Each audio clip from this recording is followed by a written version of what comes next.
হাঁটু ব্যথার কারণ ও তীব্রতার উপর ভিত্তি করে বিভিন্ন ধরনের ওষুধ এবং ঘরোয়া প্রতিকার কাজ করে। তবে দীর্ঘস্থায়ী বা তীব্র ব্যথার ক্ষেত্রে চিকিৎসকের পরামর্শ নেওয়া জরুরি। হাঁটু ব্যথা কমাতে সাধারণ কিছু ওষুধ ও প্রতিকারের তালিকা দেওয়া হল। ১. ব্যথানাশক ওষুধ, পেইন কিলার্স। প্যারাসিটামল বা নাপা এস জাতীয় ওষুধ কার্যকর।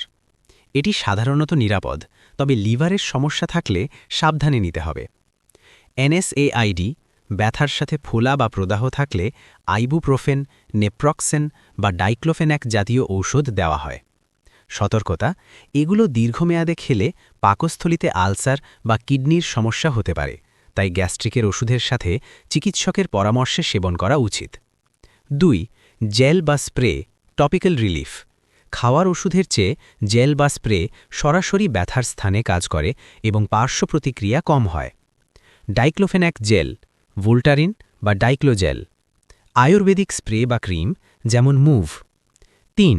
প্রাকৃতিক ও ঘরোয়া প্রতিকার, গরম ও ঠান্ডা শ্যাক। হাঁটু ফুলে গেলে বরফ বা ঠান্ডা শ্যাক দিন, 10 থেকে 15 মিনিট। আর যদি মাংসপেশি শক্ত হয়ে ব্যথা হয়, তবে গরম শ্যাক বা হট ওয়াটার ব্যাগ ব্যবহার করুন। ৪. জীবনযাত্রায় পরিবর্তন ও ব্যায়াম। ওজন নিয়ন্ত্রণ। অতিরিক্ত ওজন হাঁটুর ওপর অনেক চাপ সৃষ্টি করে। ওজন কমালে হাঁটু ব্যথা অনেকটা কমে যায়।